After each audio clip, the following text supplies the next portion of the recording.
Hello, YouTube. All right, just wanted to address some issues here. As you guys know, this is a live broadcast, so we're current. The videos that you're watching that I've been publishing are actually upwards of 1 week, maybe 2 weeks. Some of them might even be 2 weeks, a week and a half old. So 1 week, you're about 1.5 weeks, maybe even 2 weeks behind. I don't know. I'm not sure because we've had a mix of live and not live. Actually, there's no fire yet. Just wanted to put one of those, what do they call it, clickbait titles. It seems like the only way to really generate views is to make up crap, but not really. You know, you can't just make up crap, because then people get really angry at you because you just made up crap. Has nothing to do with what's going on. But really, there is a chance the RV could go up in flames. And I do appreciate Chuck and Timothy and everybody else who knows more about wiring and electricity and amps and watts and all this stuff, jumping in and letting me know how to calculate everything, because it is helping, because I have no clue what I'm doing. But it works good enough. So anyhow, I had you guys have just watched the video, I guess, where I don't know if you saw me cook up some mush, because last week, remember, I was trying to wire things and trying to get the RV so it could be off-grid capable, and what was happening was it wasn't working. And it wasn't working for obvious reasons. I have no clue what I'm doing. So I had put a word out asking people who know more to chime in and post in the comments to explain something to me here about amps and circuit breakers and fuses, so I don't set my RV or my van or whatever on fire. Because I'm one of those people who don't really know anything, but is willing to try stuff out. You know, it's like I start plugging it in, and it's like, whoop, that thing blew up. We're not going to do that again. So that's kind of how I operate. I'm not one of those people who sit there and draw up a really elaborate plan and do all the formulas. That's why you wouldn't want me being one of the people deciding or planning to send people to the moon, you know, or Mars or something. I'd be like, well, we didn't give them enough fuel, so that group of people are going to be lost drifting in space. Because that's kind of how I operate. But anyhow, basically, as of right now, so you guys don't freak out and worry too much, okay? Everything is working, even though the wiring I still think is wrong. But for some reason, it's not burning down the RV. Because Timothy and both Chuck and Timothy said, look, I'm not calculating it correctly. That on the 12 volt side, when I'm trying to pull 1200 watts or 1800 watts or whatever, the amount of wattage that I was trying to require to run the microwave or the air conditioner or whatever, because I was attempting to run everything off. Well, I was attempting to see if I could run the microwave, possibly the air conditioner, possibly the refrigerator off the 2000 watt inverter. And I figured my wiring will probably handle up to 1800 watts. So the thing is, like 10 gauge wiring, see, and this is what I didn't understand, but Chuck and Timothy, I think, have clarified it. I was looking at 10 gauge wiring, and and it was saying like 10 gauge wiring can handle 2400 watts. But see, that was 120 volts. I didn't realize that the number of volts actually makes a difference. So don't do your wiring like me, okay?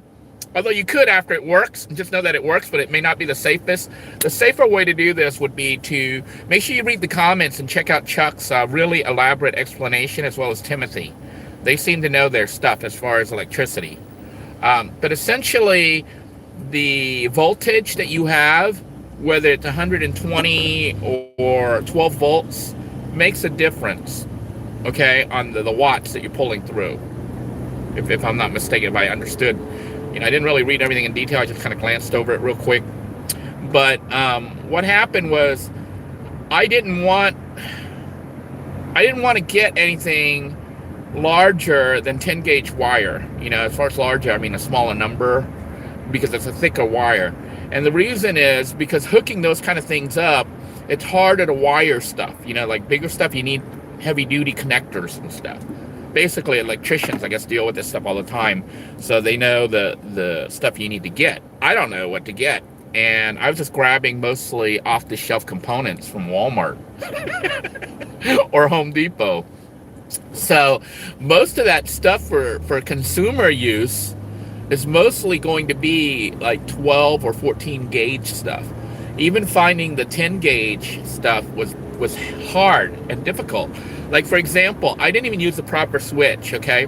I used a 120 volt switch like I did in Little Blue, and that switch, which was like 56 cents or something like that, because it's cheap, okay? It's a 120 volt switch, but on it itself, it says it only handle, I think, 12 gauge wire, 12 or 14 gauge wire. You shouldn't go any larger, because it won't fit. And if you go smaller, you might be sending too much current through, depending on how you have it hooked up and how many volts and whatnot. So I found that it worked, and I was sticking with it because I was sticking with the system that I understood, because I had it working. I've had it working for the last 3 years, going on 4 years in Little Blue, and so far nothing is caught on fire.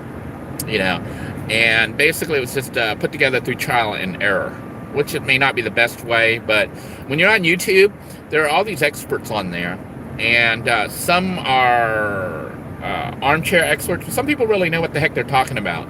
So when I had issues, I would post it, and people would actually help me out by telling me that, I was doing certain things wrong or how I should do things. And I would read it and review it, and if it looked like it made sense to me, I would go ahead and implement it, because obviously the way I was doing it was wrong. It wasn't working, okay, or there were dangers.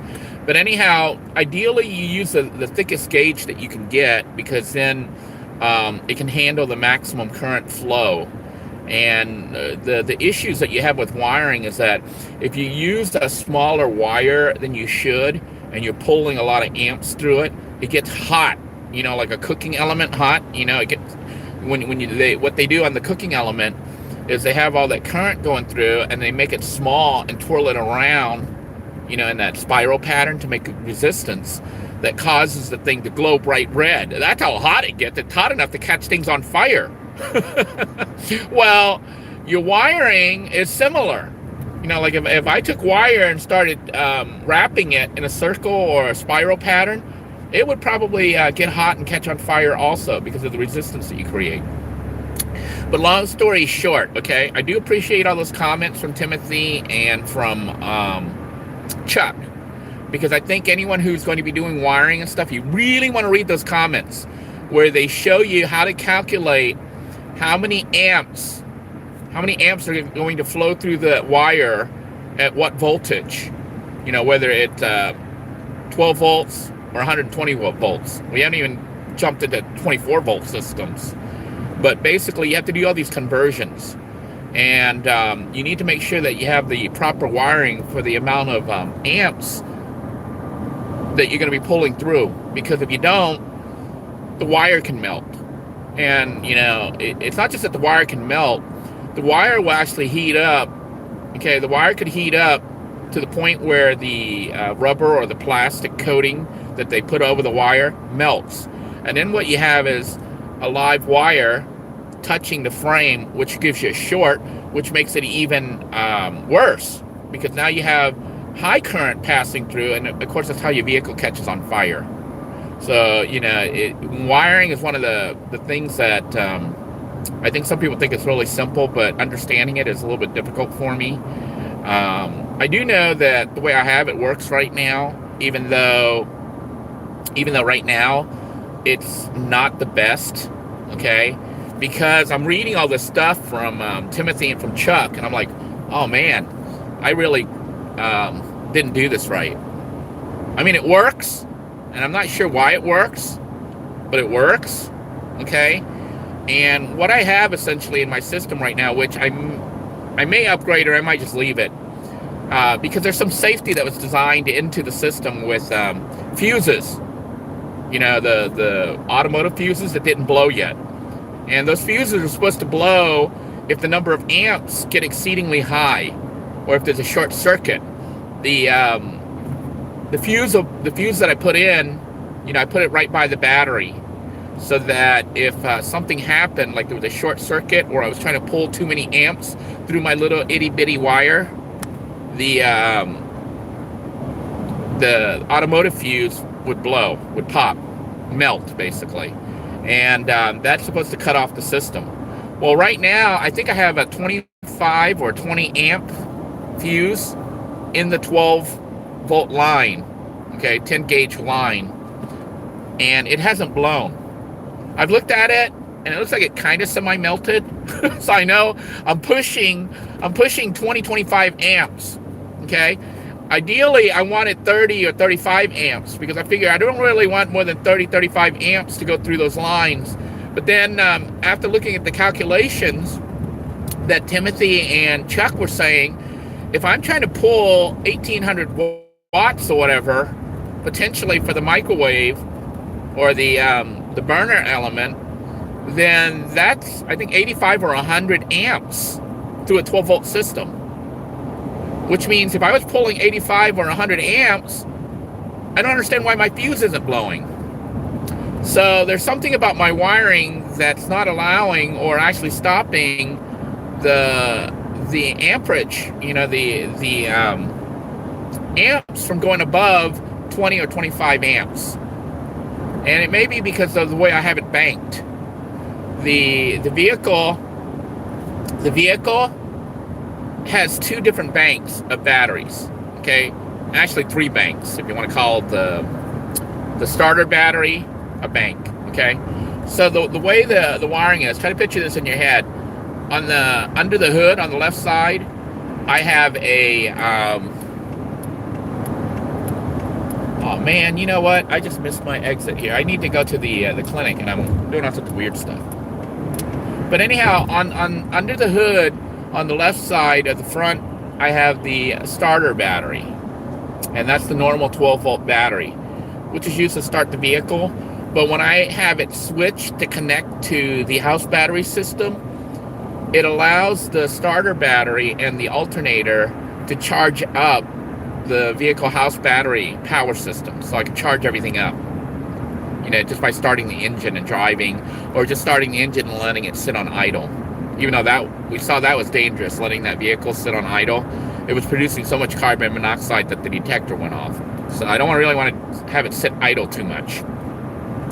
But anyhow, when you throw that switch, it connects from the starter battery to the house battery, the main house battery, the initial house battery that they include with the RV, which is the leisure battery. And the connection I have between those is 10 gauge, 10 AWG wire, okay? And I put a either a 20 or 35 amp fuse on that on that 10 gauge line. So the reason I went with like 35 amps was, in this vehicle in little blue, I found that with 35 amps, it allows enough electricity. I think 35 amps is what I have, maybe 40, but I think 35. I think with 35 amps, it allowed enough electricity, enough wattage, enough amps to flow through to run the rice cooker so I can cook food. And it didn't blow that circuit. And I put that in there because when I went down below that, if I went to like 20 or 15 amps, it would blow. So I was going to the minimum number of amps that was required to cook my food, and I got the fuse that would allow that amp flow, the current flow, to go through without breaking. I don't know if you understand what I'm saying. Basically, I run the rice cooker, which uses about 300 watts. Okay, I don't know how many amps that is. Someone can calculate that, but I think it's about 30 amps.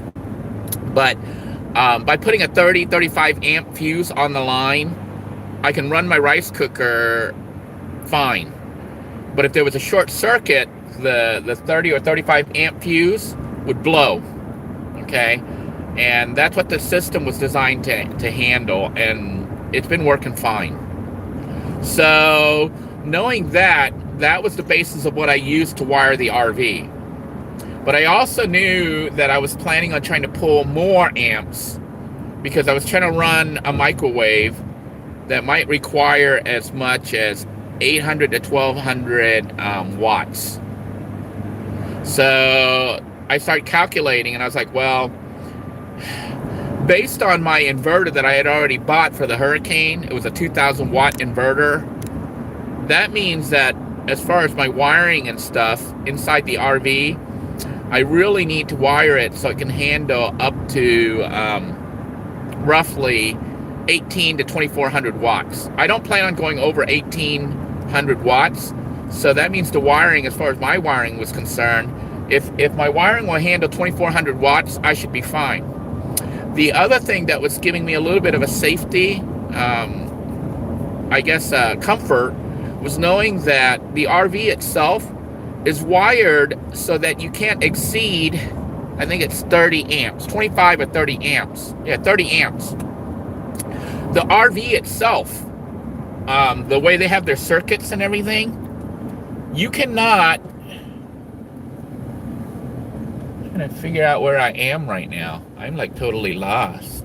Okay, it says I'm on Vieira Boulevard. Okay, so luckily I don't have to be at the hospital or the clinic right away. But anyhow, I knew that the threshold for blowing the fuse for the RV was 30 amps or so. If you go above 30 amps, 25 amps basically. If you go above that, the RV's own system will shut down. Okay, so that means any power that I provide into the RV, which I was planning on plugging in through the RV's cable. You know how the RV has a big, thick black cable? It turns out that's like 10 gauge also, as far as I know. Even though it looks super thick, it's like 10 gauge. But basically, the RV has a 3-prong 30 amp cable. And you plug that into the jack at the RV park or campground or whatever, and it provides the RV with 30 amps of power. And whenever it exceeds that, like the RV tries to draw too much or something short circuits, the RV's panel that's under the bed has all the circuit breakers for the 12 volt system, as well as the 120 volt system will break. It'll trip. So knowing that, I was like, well, my plan in my little head here was to generate enough electricity for 120 volt mode that I could plug the RV cable into it as if I was on grid, you know, as if I was parked in an RV park or something. And then that way, if it ever tried to exceed the 30 amps or whatever that thing is rated at, it'll trigger and go off and break just like it's supposed to. And that was my safety. The only concern I had, okay, from my perspective, was the line on the inverter line with the batteries, you know, for the battery system. That was my concern. I was like, well, if I have a battery bank and I'm pulling upwards of 2,000 watts, which is what could happen, okay, because the inverter that I have says it'll handle up to 2,000 watts continuous. It'll do like 2,500 or 2,500 surge, okay, but only 2,000 continuous, up to 2,000 continuous. So using that information, I was like, well, that means if I get 10 gauge wiring, okay, for the 120 volt side, it should handle up to 2,400, which is under my 2,000, well, roughly, unless, you know, I have that peak, that surge of 2,500. Like when you turn certain things on, it could end up peaking. and the inverter itself will handle up to 2,500. But my wiring will handle 2,400 if I go 10 gauge. So I was like, okay, so 10 gauge is fine. That should be more than adequate. And that's how I came up with the wiring for saying, well, 10 gauge. But then I found out, if I'm not mistaken, if I'm understanding correctly what Timothy and them were saying, they're saying on the 120 volt side, 10 gauge may not be enough for 2,400 watts. So if you're an expert on this and let me know. They were saying that my 10 gauge wiring is too small to handle 2,400 watts or 1,800 watts of power, the amp draw, being trying to drawn through on that smaller, on the 12 volts versus the 120 volts. And that's where the safety is, and the RV could catch on fire if it tried to pull that, and I didn't have a circuit breaker or a fuse in there that would pop before that happened. Now, I had wired in the 12 volt 30 amp or 35 amp fuse, so we should not even hit anywhere near that, and the circuit will keep blowing. That's what my safety was that I had put in. And so far, it hasn't blown. I mean, it was blowing initially, but now it's not blowing. So somehow, the battery bank, the front battery bank, is not trying to pull. It's never trying to pull enough amps, to 1,800 watts or whatever that I'm trying to set the system up for. So for some reason, it's not doing it.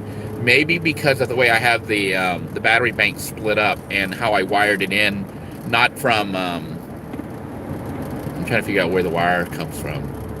The power, actually, the way I have it right now, the way it's set up right now, it has the starter bank, which is the starter battery. Then it has the front leisure battery that comes with the RV.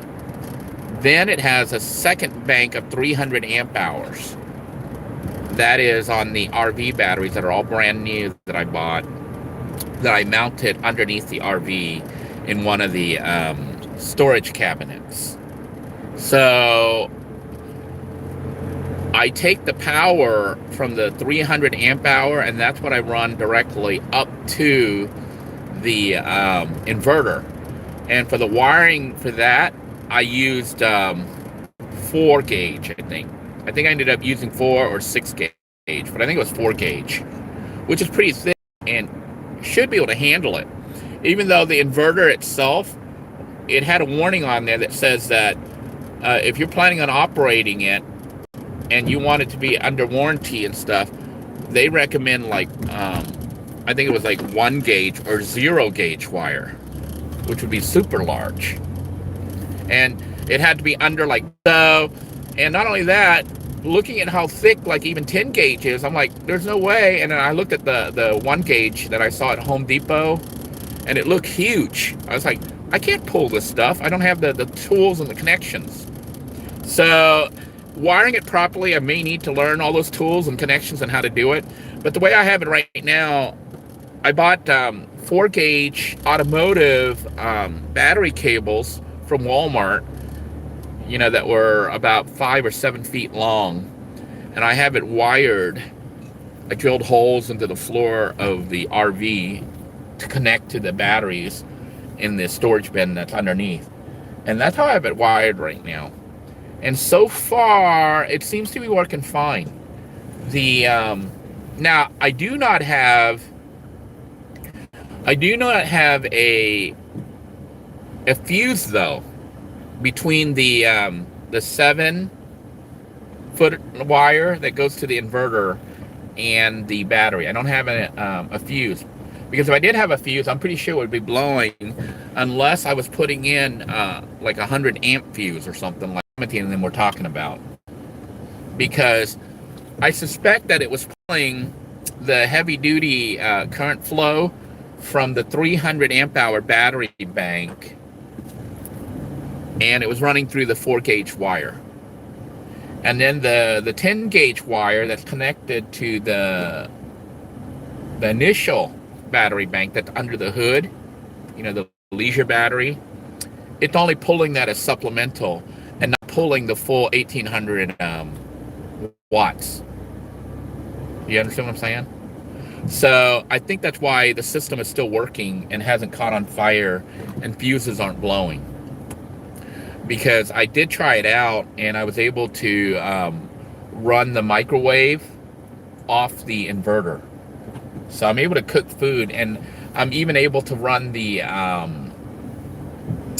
think the 1800 or 13 or 1800 watt hot plate to cook food off the inverter.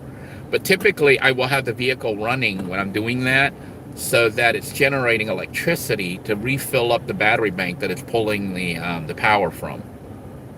So I do appreciate all the help that's coming out, because I probably will go back and rewire everything with heavier gauge, or I might just leave good enough, because right now, like I said, the system is working.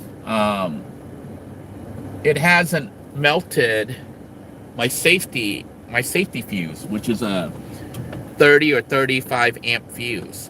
So I know I'm pulling less than 400 I'm pulling less than 400 watts.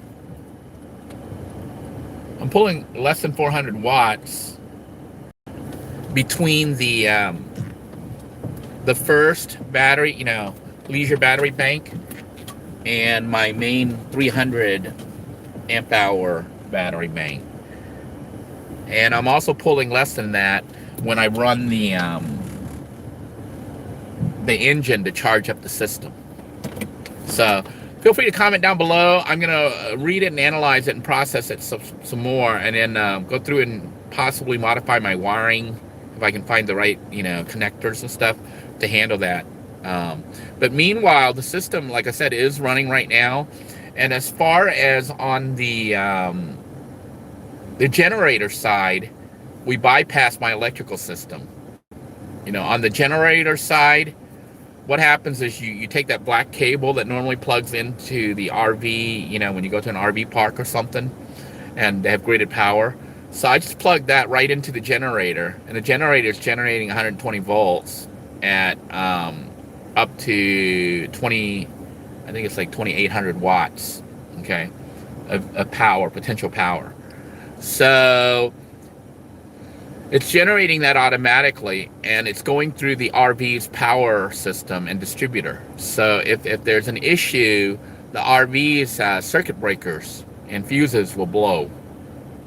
Now, the only time it actually connects to my electrical system is when I flip on the an RV has the ability to convert 120 volts back down to 12 volts to charge your leisure battery. So what I've done recently is started switching that switch on when I'm on the gas generator, and it allows me to use the gas generator to charge up the vehicle's leisure battery or house battery system, as well as the starter battery, by connecting everything, throwing all the switches. So thank you for your concern. Just wanted to clarify that, the system may not be ideally wired right now, but in the other upcoming videos, you're going to see how I ended up working things out. It seems to work, even though the wiring is, I guess, underpowered as far as the gauge size. But it seems to work for some reason. And maybe somebody can clarify and explain why it's working and why I haven't set the RV on fire. Even though, in theory, when you look at the numbers and stuff, that RV should be catching on fire, because I'm running more than 1800 watts through 10 AWG wire on the 12 volt side. So I am at the hospital, and I gotta go check in and see what's going on. But just wanted to make you guys aware that and the wiring, even though it's wrong, seems to be working. So Timothy, Chuck, and anybody else who knows, comment down below and let me know why it's not blowing. Take care, everybody. Bye-bye now.